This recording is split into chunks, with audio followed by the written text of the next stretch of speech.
श्रीराम जय जय राम।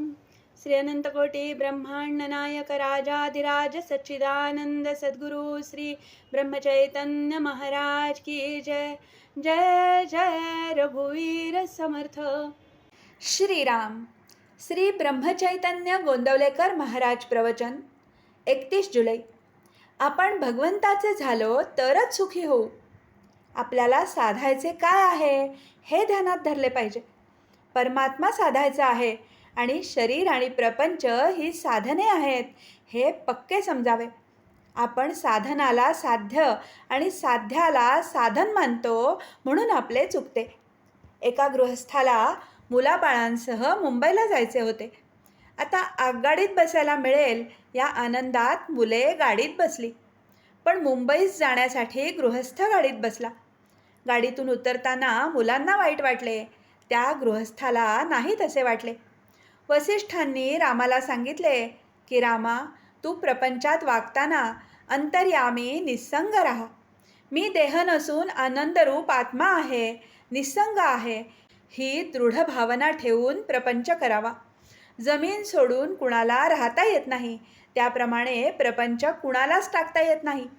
पण त्यात राम करता मानून वागणारा तो पारमार्थिक, मी करता असे मानून वागणारा तो प्रापंचिक. मी करता असे म्हणूनही जर प्रपंच दुःखरूप राहतो, सुखरूप होत नाही, तर त्याचा करता मी नाही हे सिद्धच झाले. प्रपंच हा अर्धवटच आहे, पूर्ण फक्त राम आहे.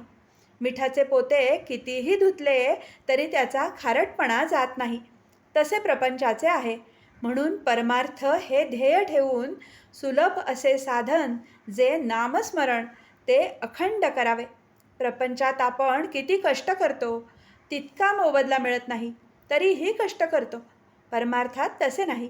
परमार्थ जितका जितका करावा तितके तितके समाधान अधिकाधिक असते.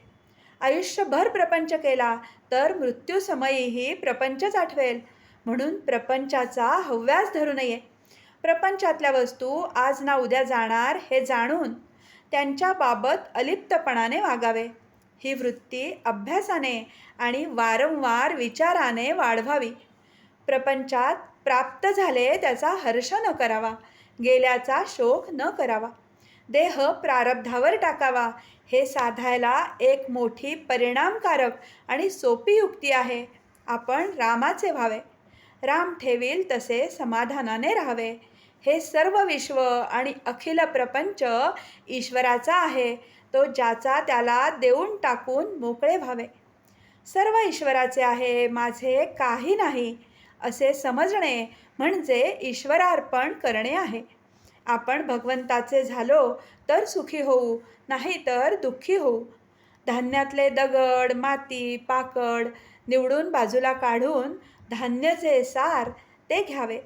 त्याचप्रमाणे अहंकाराचे खडे, ममत्वाची माती आणि विकारांचे पाकड आत्मस्वरूप परमार्थात मिसळल्याने दुःखरूप प्रपंच होतो. ते प्रपंचातून निवडून टाकले म्हणजे जे उरेल ते सारे सुखच. आजचे बोधवचन. रामा, सर्व तुझेच आहे, तू देशील ते घेईन अशी भावना ठेवावी. यानेच अत्यंत समाधान होते. जानकी जीवन स्मरण. जय जय राम.